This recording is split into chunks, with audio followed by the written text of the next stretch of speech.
Welcome, everyone. We're glad that you're joining us today, and I'm looking forward to hearing some of your questions and also hearing the presentation. Many of you know that at C2ES, we've been highlighting and conducting discussions over the last 2 years about how to achieve deep decarbonization and deep reductions in greenhouse gas emissions economy-wide through the United States. And we've been doing this through our initiative called Climate Innovation 2050.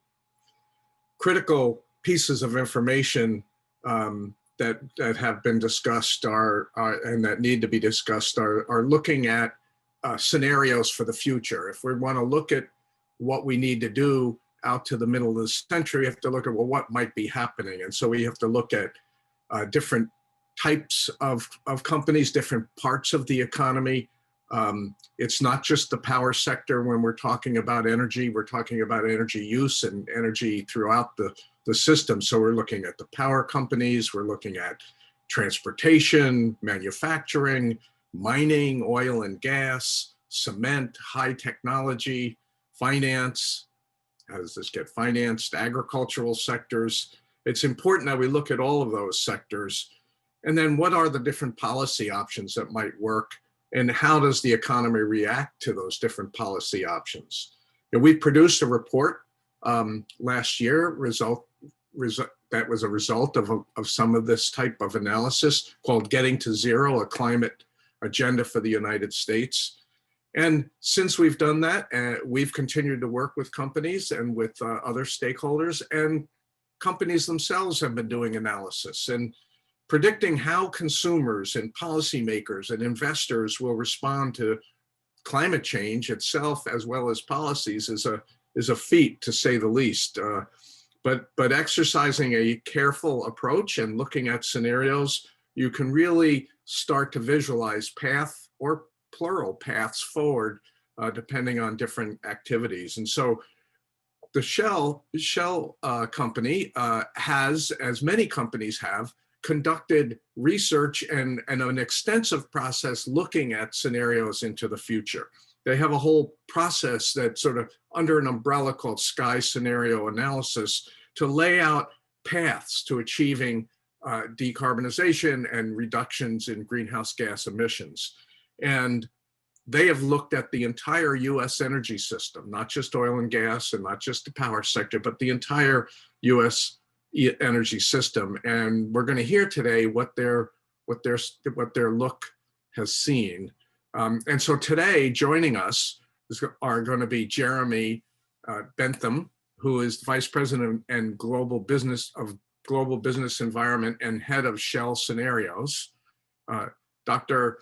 Mallika Ishwaran, who is a Senior Economist for Shell, and David Hone, who is the Chief Climate Advisor for the company. So I'm welcoming you all here with us today to hear your presentation. And so, Jeremy, I'm going to turn it over to you. Thanks very much, Bob. And I'm going to assume I'm off mute, that people can hear me until I hear otherwise. And really, it is a privilege. Thank you for the invitation for us to be able to share some of our recent work with such a kind of fantastically large group of people who are obviously fellow enthusiasts in thinking about the future of energy. And this work we'll share kind of builds on lessons from our recent experience of over 50 years of scenario practice in the company. It's been part of our way of thinking strategically for that time, along, of course, with the deep global energy market analysis that a company like ours can do. When considering the future, we know there are many uncertainties, and people deal with uncertainties in different ways. So we can move to the next slide.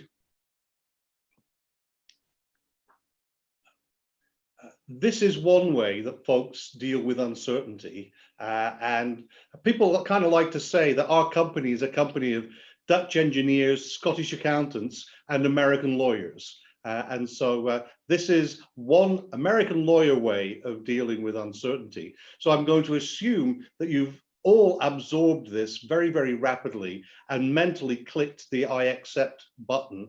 And I'll move on to the way we as business executives really think about uncertainty. And we do that through the scenario mindset. And you mentioned, Bob, scenarios. And really, what this is about is recognizing, as the behavioral economists say, that people are kind of trapped within what they see being all there is, their own experience. And we need to stretch the horizons of our decision makers in order to make richer decisions. Nobody wants to walk blindly into the future. So this is all about making better choices now, because you understand something about the way those choices have implications for the future. And I've seen this practice has helped us, for example, neither overreact nor underreact to various disruptions, whether that was the 2008, 2009 financial crisis, or right now with the work we've recently published on rethinking the 2020s from the current disruptions. So we want to survive as an organization, and to paraphrase Darwin, it's not the strongest in the species that survives or the most intelligent, it's the most adaptable to change. And in the human context, that comes down to capacity to learn.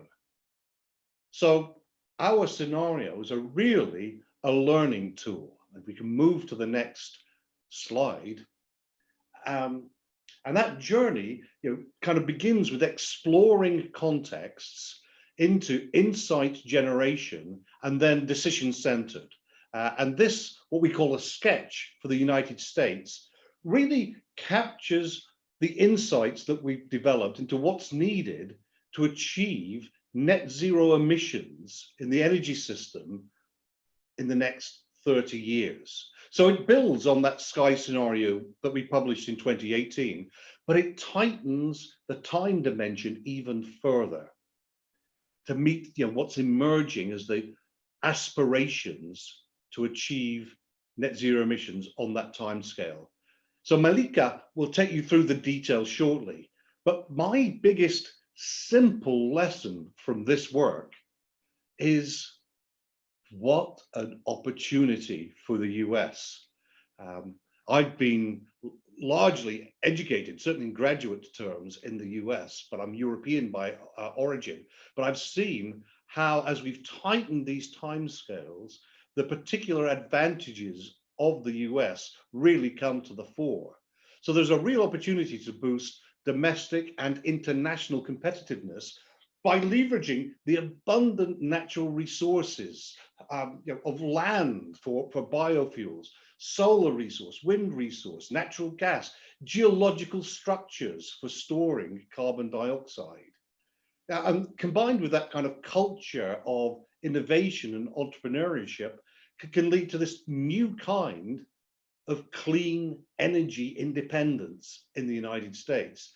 And also that leading position in technologies that will definitely be in demand worldwide. So that was my big lesson, but there are many more lessons in the details. And so with that, I'm going to hand over, if I may, to Mallika to take you through those insights. Thank you. Thank you very much, Jeremy. Pleasure to be here and to share this analysis. So what I'm going to do is take sort of the next 25 minutes to go through our analysis in three sort of broad sections. First is looking at what needs to change, and this is looking at what are the energy system changes that we would want, that would need to occur over the next 30 years for the US to reach this target of net zero CO2 emissions from its energy system by 2050. Then I'll pause a little bit to look at what is it that the US net zero energy system looks like in 2050, both in terms of the energy mix as well as the emissions from it. And then finally sort of conclude on how to make progress along this pathway. Because one thing that has come out quite strongly is that this is not something that's going to happen organically over the course of the next 30 years. It needs intent and coordinated action to get it going. So if we go to the next slide, please. Yes, and the next one. Thank you. So yes, looking at the energy system itself, the change to go from the system of today to something that is net zero CO2 emissions from energy in 2050 really requires a fundamental change in how both energy is produced, so how the supply side is decarbonized, but also in terms of how energy is consumed in some of the end use sectors like industry, transport, and buildings. Now, looking at the energy system changes, broadly, we looked at what changes around accelerating clean technologies, looking at changes around improving energy efficiency and the use and adoption of low carbon fuels. And then finally, looking at the role of removing carbon emissions, whether through natural or man-made sinks. If you go to the next slide, what I'll do is go through each of these elements of our energy system change in fairly short order, but hopefully you get the sense of the system-wide change that needs to happen. The first sort of element of this change, which is not unique to this analysis, is the role of electrification in the US pathway towards this outcome. So again, significant increase in electrification. Today, electricity accounts for about 20% of the energy system. In this pathway, we have electrification going to above 60% by 2050. So substantial increase in electrification over this period. Then the electricity system in 2050 is more than twice the size of what exists today. And if you compare this to sort of the rate of electrification that we've seen historically over the last century, and that's what the chart on this slide shows, you see that on average per decade, it's about a 2.5 percentage points increase in electrification each decade since the 1960s. And here we have that needing to ramp up to 5 times that rate of electrification in order to get to the over 60% share of electricity. If you go to the next slide, please. Now, with this much larger electricity system is the need to meet that demand through low carbon electrons. So again, here we're seeing not just a fundamental change in the mix of energy that's used, goes into producing that electricity, but also a significant ramp up of that mix of new energy sources that's required now to then meet the need of this much larger electricity system. Now, at the bottom of this chart on the left, the green sort of bar, if you like, is natural gas. So you see the levels of natural gas coming down over the course of the next 30 years, particularly post-20 in the latter half of the 2030s. And then this is mainly when it exists in 2050 is with carbon capture and storage. So again, the energy system emissions from this energy source are reduced through that mechanism.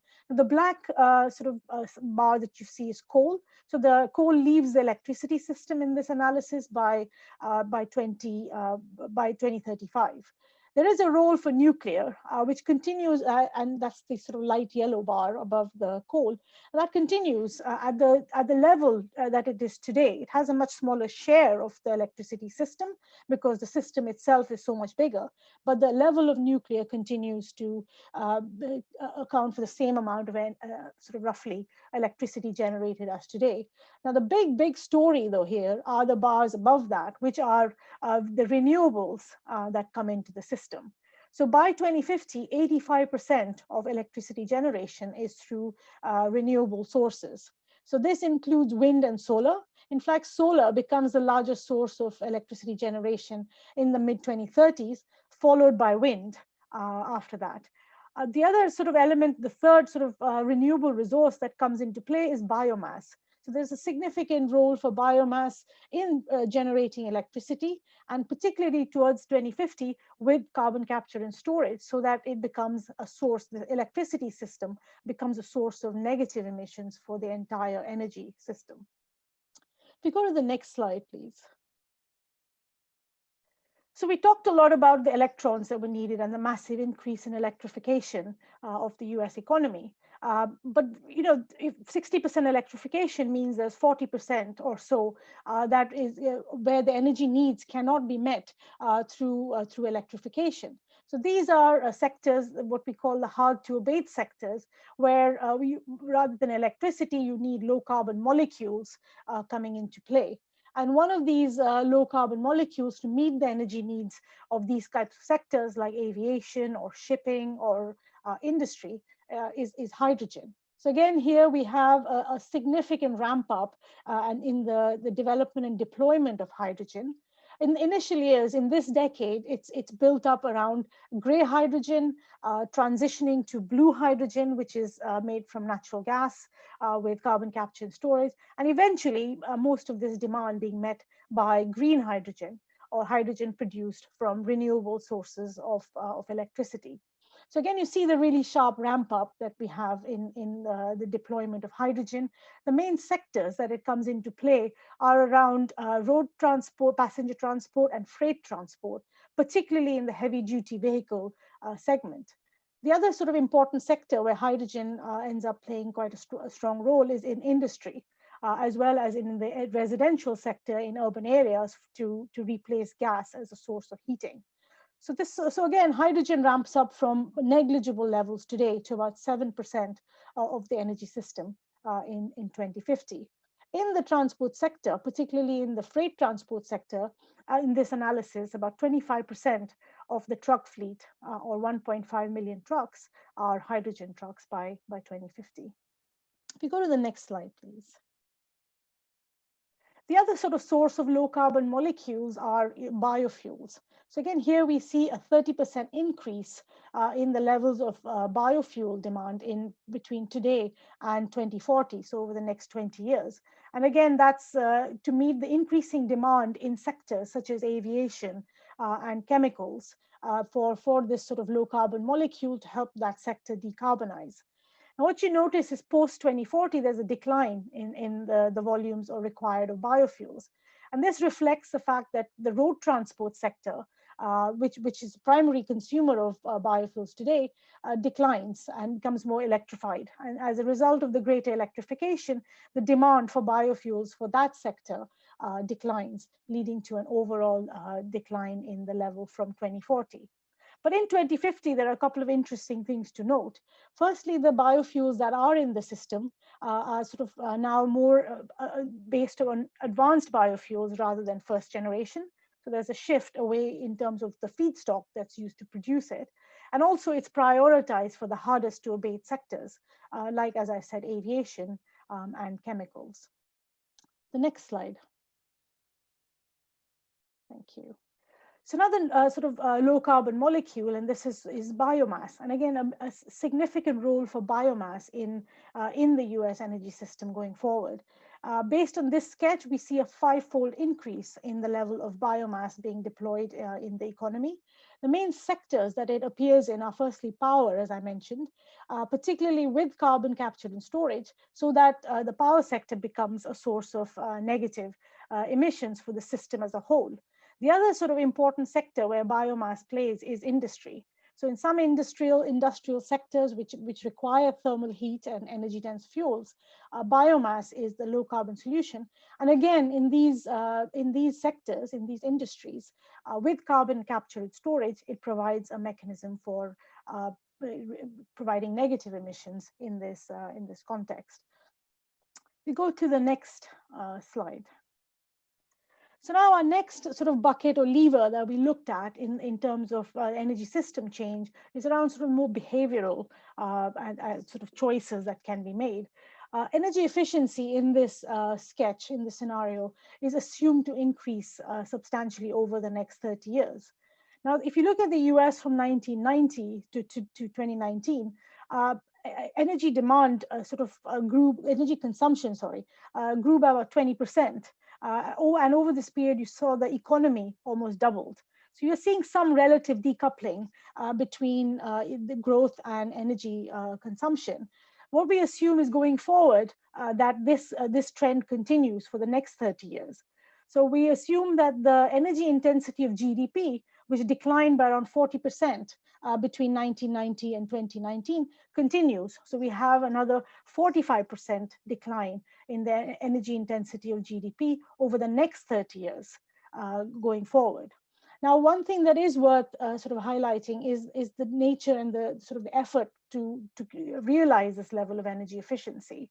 The assumption here is that lower hanging fruit have already been sort of picked over the last 30 years. So going forward, the energy efficiency gains are the more tricky and more expensive options, including building a sort of more efficient urban infrastructure, for example, to optimize energy use in urban areas.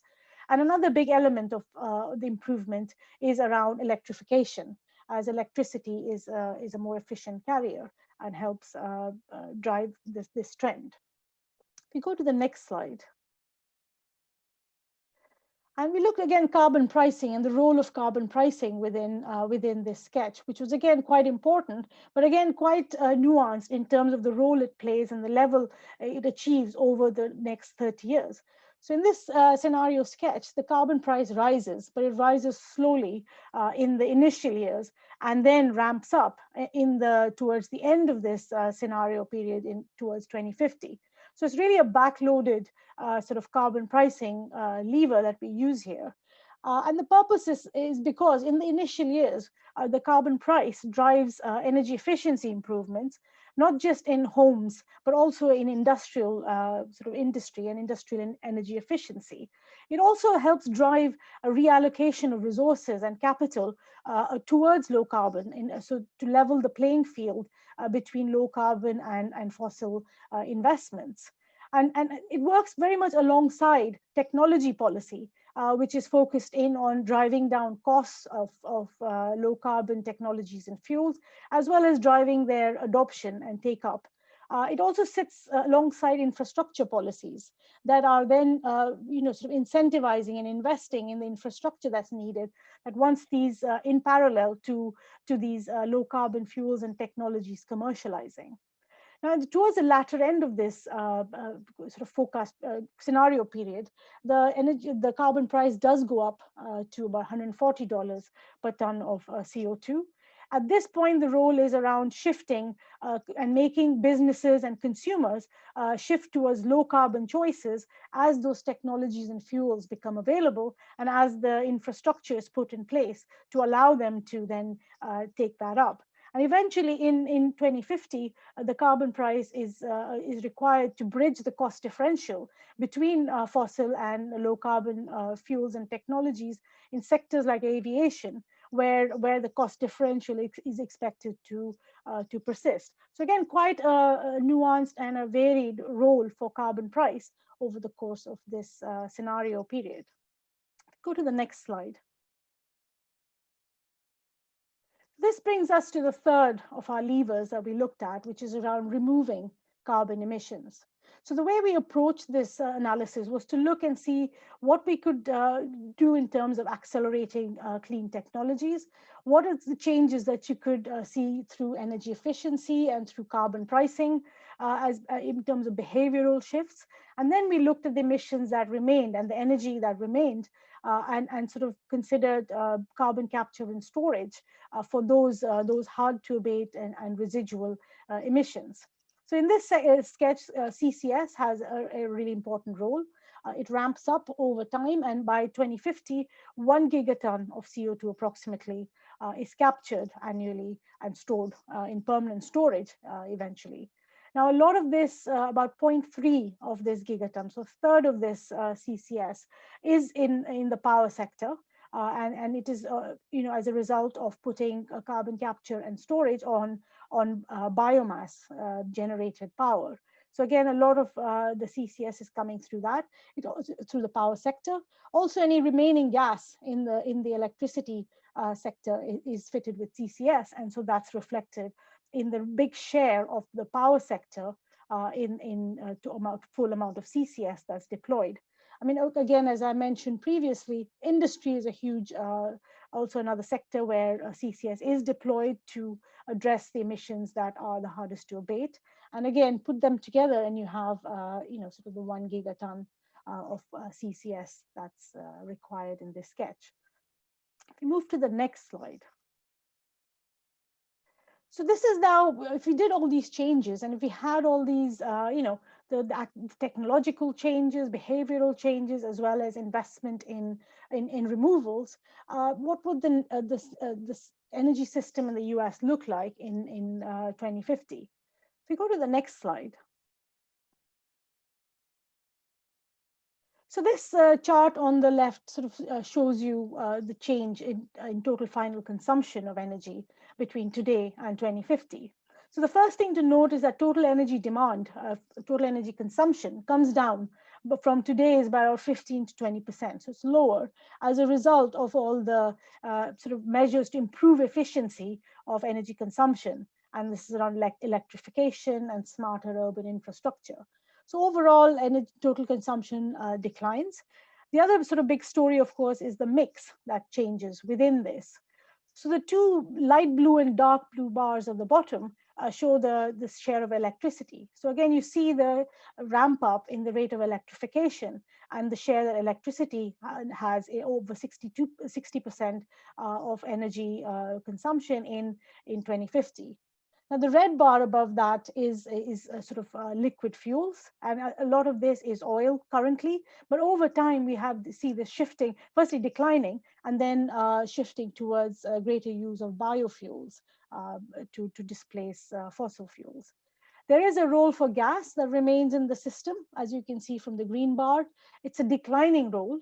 And a lot of the uses that gas is put to today are taken over and replaced by hydrogen. And so that's sort of the slightly pink bar above the green. But some gas does remain in the system, and that is, needs to be, is offset by some of the negative emissions that are produced. And then finally, there is biomass, so the sort of the light brown on the top of this chart. And that's the biomass that's going into industry and other uses in order to help them decarbonize. So that's really a snapshot of the energy system as it evolves over the next 30 years in this analysis. If we can move to the next slide. So this is the sort of how the emissions trajectory and profile looks over time. So you can see overall emissions decline quite steeply between now and 2050. Now we always represent this chart by sector, because again, the story varies quite a bit sector by sector, with some sectors are easier to electrify and hence to decarbonize. But there are other sectors, as I said, of like aviation or shipping or chemicals or steel, where electrification doesn't really meet the needs of that particular sector. And so we have to think of other solutions to help them decarbonize, and to decarbonize over the same time frame of 30 years.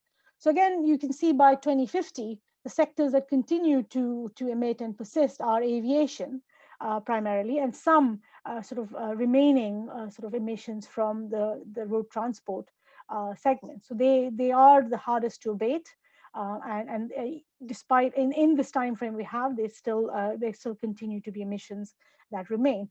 But the negative emissions that are produced from the power sector using biomass with carbon capture and storage, as well as the industrial sector using biomass with carbon capture and storage, offset those emissions that are still remaining in these hard to abate sectors. So overall, the US system reaches net zero by 2050. If you go to the next slide, please. So this is a sort of a, we looked at the role of natural carbon sinks, but it's also worth highlighting that in this analysis, we don't need natural carbon sinks in order for the US energy systems to get to net zero. But the US does have significant technical potential around nature-based solutions, if you like. We estimate around 300 million tons of CO2 per year could be captured through afforestation. And again, the role for nature-based solutions could be quite significant in the transition to net zero. For example, sectors like aviation, even though they transition to net zero by 2050, they continue to grow quite strongly across the world in the next decade or two. So emissions from aviation, for example, continue to rise quite steeply over the next 10, 15 years. So again, there's a role for natural carbon sinks to help sort of offset those increase in emissions in the transition. as a way of keeping the world within its carbon budget and ensuring that the level of overshoot is minimized. So again, very important, you could see an important role for this lever in the transition, if not necessarily in the net zero energy system in the US. Again, potential for the US to become a lead player in the international carbon offset market. But again, the scale, realizing this technical potential is not trivial. And we did a little calculation of a proof point around this, and really realizing it requires planting around 64 million acres, which is this area the size of Colorado. So it's quite a big challenge, but the potential exists for if needed. If you go to the next slide. So now I'll just focus on how to make progress. And again, this was something which was, as I mentioned at the top of the presentation, wasn't something that was obvious and organic. It really required intent and coordinated intent to make progress in the sort of fairly short time frame we have to fundamentally change the energy system. If you go to the next slide. So it's sort of three areas that we looked at in terms of making that need to be looked at to make progress. First was around mitigating economic and social impacts. So again, here we looked at what are the macro costs to the economy and to the society of making this transition to net zero. And again, here the overall net costs are relatively modest, like we've seen with other countries and also in terms of global analysis. So it's a few percentage point of GDP in 2050. So really, it's a really manageable for the scale of change that's needed. But it has to be managed to ensure that those costs remain at those minimum levels. The other sort of thing to recognize is while the macro level, the costs or the change is not large, underneath that, there is significant sort of realignment of resources and activity. For example, shifting of activity from currently fossil-rich regions and states in the US towards, sort of those that are rich in wind, solar, and biomass, for example. So again, managing, ensuring and making progress is about managing that transition at a regional level so that every single state or region feels part of the transition and has something to offer in making that transition happen. The other element is around sort of the distributional impacts. And by this, I mean the impact of the transition on communities and sort of and on society, and ensuring that those who are the most vulnerable don't face or are disproportionately facing the costs of this transition, whether that's in the terms of higher energy prices in the transition, or being displaced in terms of jobs and employment as a result of the transition. In fact, this energy transition could be used as a basis, if you're being ambitious, to actually provide and improve not just environmental outcomes, but also economic outcomes by looking at where jobs and demand might move to communities maybe that are more underprivileged, underserved today. So there are sort of, looking at how do you have to sort of think through how to manage the overall macro costs down, as well as to manage the regional and distributional aspects of change in order to make sure that the change happens in a pretty quick time frame that we have here. The second sort of aspect of this is around sectoral coalitions for action. And again, here we focus on how to abate sectors where, again, electrification is not necessarily the solution, and also where the solutions themselves are not obvious and are also far from commerciality. So in these kind of sectors, there is a need to sort of bring together the different players in the sectors, the different operators in that sector, to think about what are the kinds of investments that need to be made by all the different players in the sector in order to accelerate action towards decarbonizing. Here, I always give the example of aviation, of which we are part of a coalition for action. You need action simultaneously to create a low carbon supply. So you need suppliers like Shell ramping up and providing low carbon fuel. But you also need, at the same time, airlines sort of preparing to take on board and to adopt those low carbon fuels. And you need airports also investing in refueling facilities that accommodate and take that fuel. So again, it's not a sequential investment by the different players in each sector, but instead a common understanding and simultaneous investment by the different players in the sector in order to then speed up the process of decarbonizing within these sectors. Now, the last but not the least is around coherent policy frameworks. Now, all of the above, the mitigating economic and social impacts, sectoral coalitions for action, all of those eventually will require policy frameworks that support and manage the transition and support the action at the sectoral level in order to ramp it up to the scale needed for the US energy system to decarbonize. There is a bit around that, around having comprehensive and economy-wide sort of targets, for example, for decarbonizing are very helpful in giving clarity for long-term investments. It's around having carbon pricing that helps reallocate resources across the economy. But at the same time, you need to think about policies that are sector-specific, that address the needs, energy needs of a particular sector, and support both demand, supply, and infrastructure towards low carbon in those sectors being developed so that pace can be accelerated. And then finally, there's a need to have credible and predictable pathway for energy transition.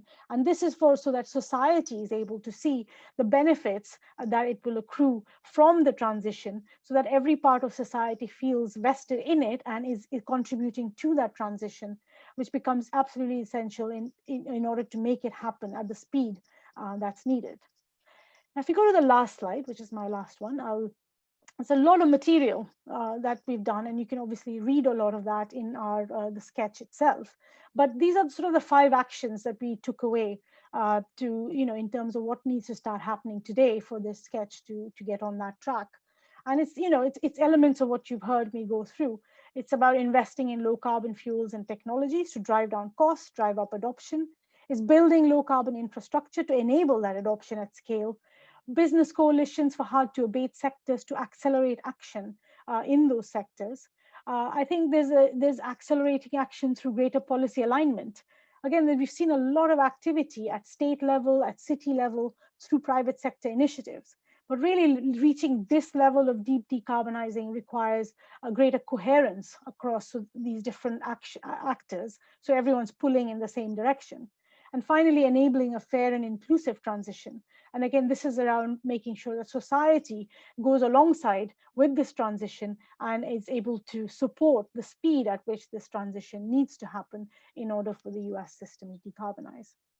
So that's me. It's quite a quick canter through quite a lot of rich material, but I'll stop there and hand over back to Bob.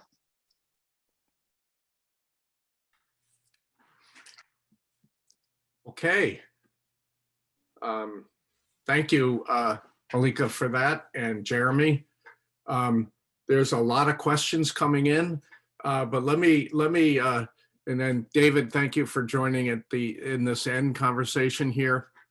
And I'm trying to bundle some of the questions here, but let me ask you first. I mean, I think, some of the questions are about carbon pricing and, even down to what is Shell thinking about in terms of the politics of getting carbon pricing in the United States and how that might come about. It is a policy that a lot of scenario analysis, including this one here, assume that kind of economic drivers in the system.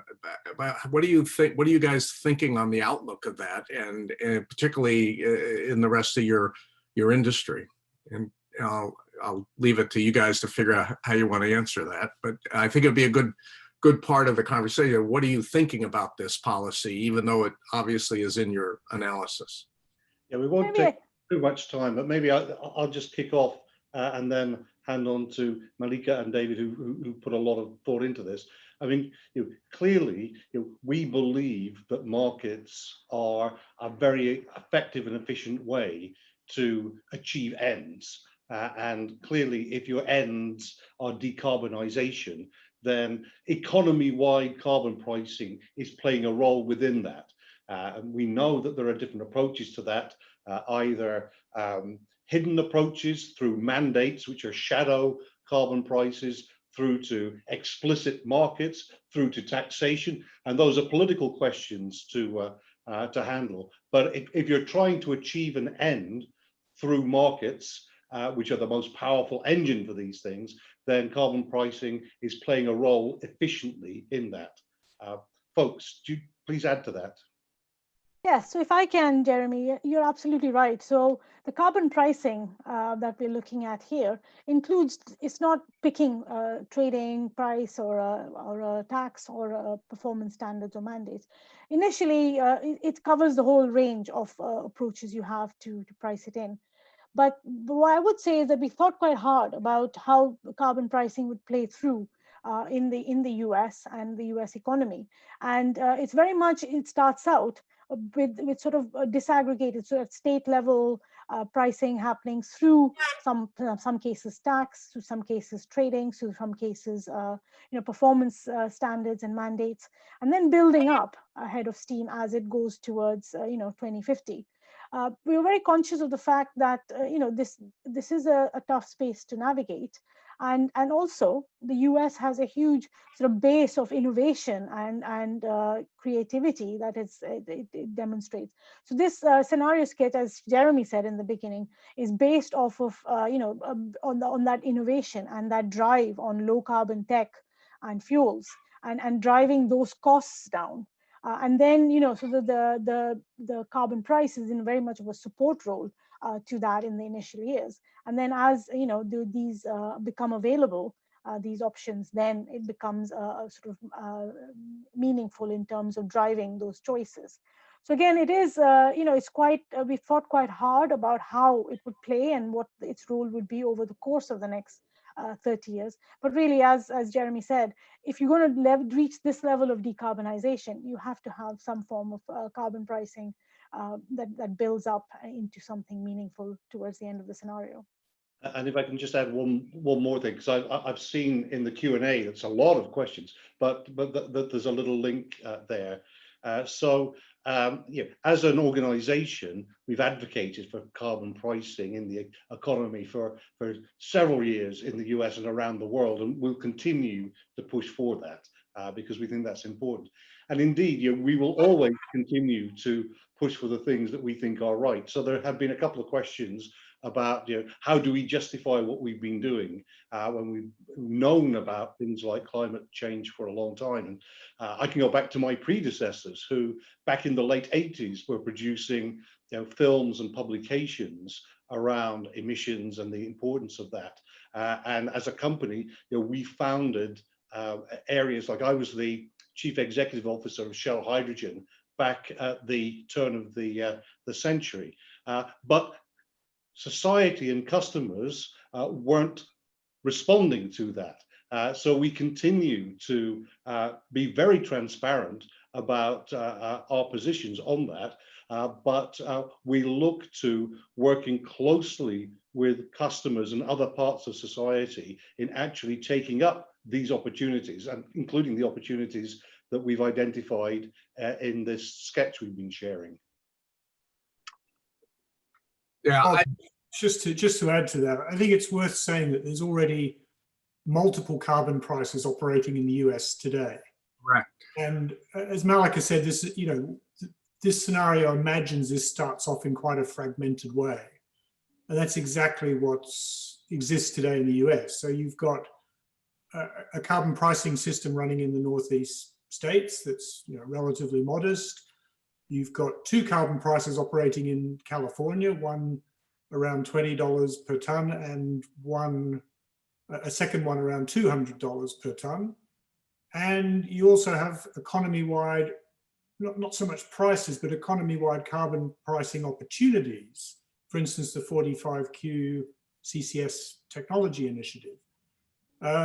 So this is the sort of fragmented landscape. Now, I think they are going to have to coalesce in some sort of way, but the US is not devoid of carbon pricing, at the start. Right. It's certainly pricing out there, but this really is predicated on an economy-wide, gradually increasing over time carbon price, obviously, which is an economically efficient way. Let's this is a tough policy for the United States to swallow. And so you have to wonder, how will we achieve these goals if we still have this fragmented approach over the next, who knows how many, I'll go ahead and say it, presidential elections. But putting it aside, let me get to some of the other questions, because I think they're also important.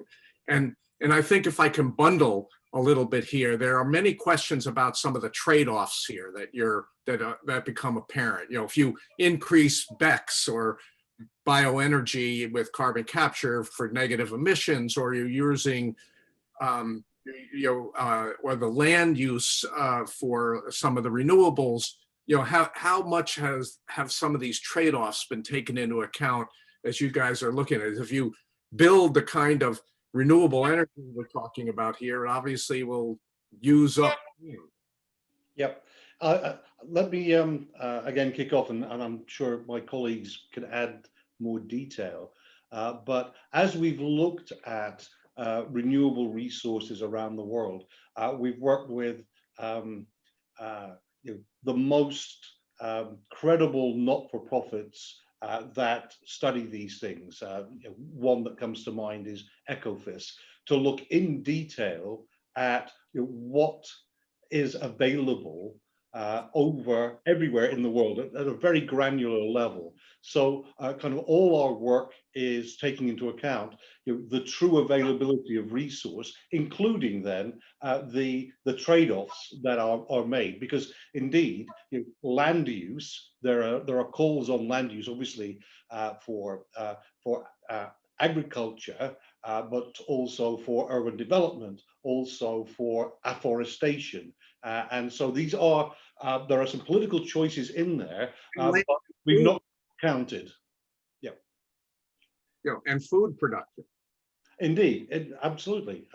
And so biofuels and food production, that's why the focus moves towards the advanced biofuels, which can be grown on land that isn't suitable for use for food generation and what have you.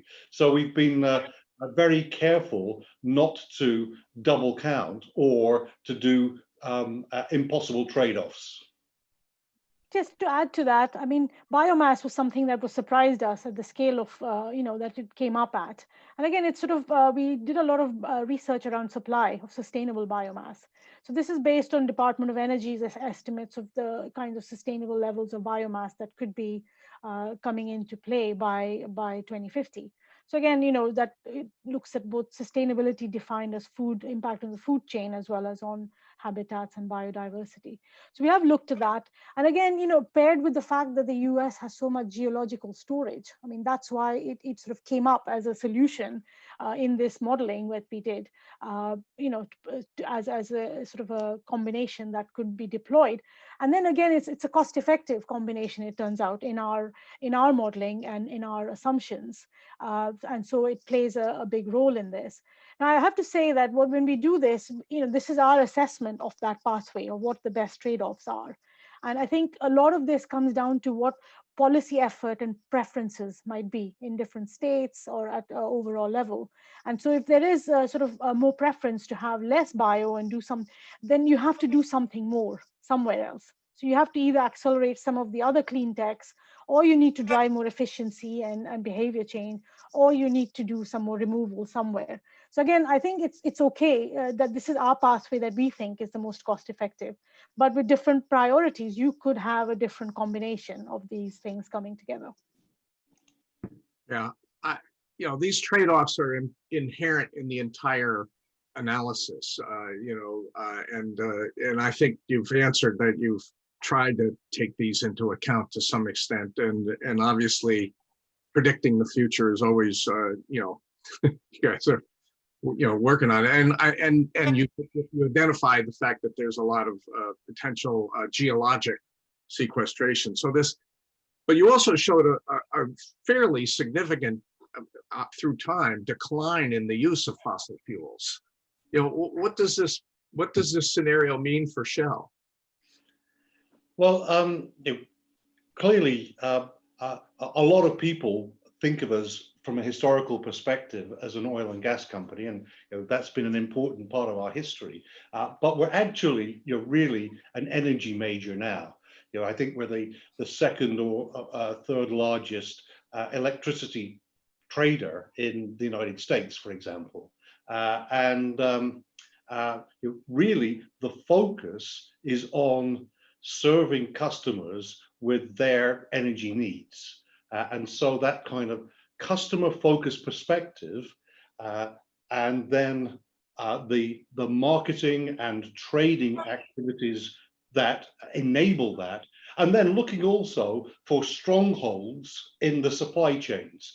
So we have a world-leading liquefied natural gas business. That's an important stronghold in a particular supply chain, but a supply chain to serve particular customers. Similarly, we have strongholds in deep water production, and these will evolve over time. But the prime focus is on customers and enabling them to have their energy needs and enabling them on their decarbonization journey. Because indeed, of course, the bulk of emissions are produced in the use of energy rather than in the production of it. Yeah. You also showed a fairly significant, well, you showed a decline in fossil, like in the energy production and in transportation. You showed an increase in hydrogen. I think, Mallika, you had a slide that went from gray hydrogen to blue-green hydrogen. You might want to talk about how you see that, how you see that working. I mean, a lot of people have looked at hydrogen and are looking at hydrogen. There were a number of questions about why not use hydrogen for power generation instead of methane. You guys leave a little bit of methane in your electricity analysis, and assuming you'll take care of that with carbon capture. But what about this other? How did that play out in your thinking? I'll kick off, but simply because I used to be the chief executive of Shell Hydrogen back in the day. It's a long time ago now, because we've been in this game for a long time. If you think about it, just on that power question, effectively, natural gas with CCS is running a hydrogen power plant, more or less there. And whilst you see in this kind of end-use energy kind of chart that Mallika showed, what seems to be a big build-up from hardly anything in the use of hydrogen, that's in this particular energy end use. The figures may have changed a little bit from my days, but industrially, I mean, hydrogen is an industrial chemical. It's used in refining, it's used in fertilizer generation, etc. And there's about 60 million megatons a year of hydrogen produced. And if that was all to be put, for instance, into vehicle transportation, it would fuel every vehicle in the United States. So the question really is, taking hydrogen from its industrial use into a broader use in transport and in industry. Without the carbon dioxide emissions that are generated from the production of hydrogen. Yes, so the clearly, if you're looking, and that was that question really of grey hydrogen, referring to the way hydrogen is largely produced now through steam methane reforming, into steam methane reforming with CCS, into the use of electricity through electrolysis generation, and that electricity coming from zero carbon sources as well. So you can see that and see that mix, and you will see increasingly. We're just opening up, I think, Europe's largest electrolyzer shortly for the production of hydrogen from electricity. So you will see that. But as you're trying to do everything and trying to do it on a very advanced time scale, then you will see that blue hydrogen, so hydrogen with CCS attached, will play a role alongside green hydrogen as that grows. But in the long term, it will shift to the all green hydrogen. And the one thing here I would want to make, I mean, we thought about it because you just wait for green hydrogen to come. And I think here what the thinking was that a lot of this requires infrastructure. You need to scale up quite quickly. And so again, you can get the ball rolling with getting the gray hydrogen, building out the transport, storage, refueling infrastructure alongside. And then, the mix then just shifts towards green over time. And so I think that's a little bit of the ramp, the profile over the next 30 years. Okay, so I think we talked about the hydrogen a little bit, and obviously there's a bunch of challenges there as well and trade-offs that we were already talking about. When I go back to the electricity scenario you had a complete elimination of coal and then a decline in natural gas, but in 2050 there was still some, and again we just talked about could it be hydrogen or something else or carbon capture, but you also had a static line for nuclear and a very large growth, I think, which all of us are anticipating and expect in renewables and wind and solar. So tell us a little bit about that, the mix there with the nuclear. What was happening in the modeling that you did there with nuclear? Was it the price? Was it policy? What was driving that to be static? I'll kick off with a couple of things, and then I'll ask the folks who've done more of the actual modeling itself. But if I look globally at nuclear, then there's a couple of things that are going on. So clearly with nuclear, you've got a zero carbon electricity source, and that has a role to play. But because of all the other reasons, there's been very little build of nuclear for a long time in many parts of the world, and so many plants are coming to the end of their lifetime, and so even for things to continue at one level, you're actually seeing a big turnover in terms of refurbishing or retiring plants and rebuilding plants as well, and whole new industries have to be rebuilt to do that. Whole new generations of nuclear engineers need to be trained to do that. And at the same time, you're competing with other sources of electricity. The controllability of nuclear helps you in managing the intermittency from your winds and your solars, etc. Even to keep a static amount of nuclear in the system actually means you're putting a lot of attention into it. Mallika, do you have anything to add from the modeling that you and Glenn did? No, just, I mean, that you answered that question. I'll just say that we looked also at the retirement of the existing nuclear fleet in this context. So even though the amount of electricity generated from nuclear sort of remains constant over this scenario, significant investment in sort of new nuclear, if you like, is implied in this as the fleet declines. So again, that captures a little bit of innovation around what that new nuclear might look like. And again, as Jeremy said, a lot of we don't think you need that much balancing, but there is a role for nuclear alongside gas with CCS and biomass with CCS to balance the high renewable system. Okay, well, I think we're like right at the end of our time here, and if I ask another question, I think it'll go over. But do you guys want to say? And I want to end by making sure everybody on the listening in and who was listening in and had to drop off, these slides will be made available to you directly. It also, I think, is on Shell's website, and it'll also probably be available, as will the recording of this webinar will be on our website as well. So, and we'll, our follow-up email will have the slide deck attached to it, so everybody will have it as an end thing. And I guess I want to thank you guys for doing this.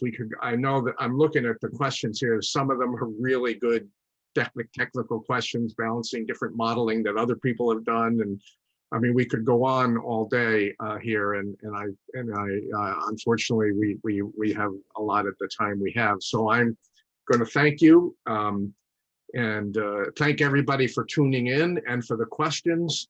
I think you probably will be able to have some of the contact information of the presenters here, and you can feel free, separate from this, to follow up with the Shell team. And we appreciate you guys presenting your findings on what things look like in the United States from your perspective. A lot of work, a lot of trying to coalition building, as you pointed out, to see if we can actually get there, and that's what we're all working on.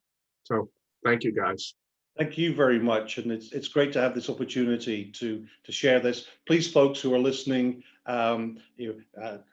download the detailed report, because you might find many of your questions answered there. Indeed, there is the opportunity for us to grasp this opportunity, and particularly for the United States to move from being perceived as a laggard into being perceived as a leader in this area as well.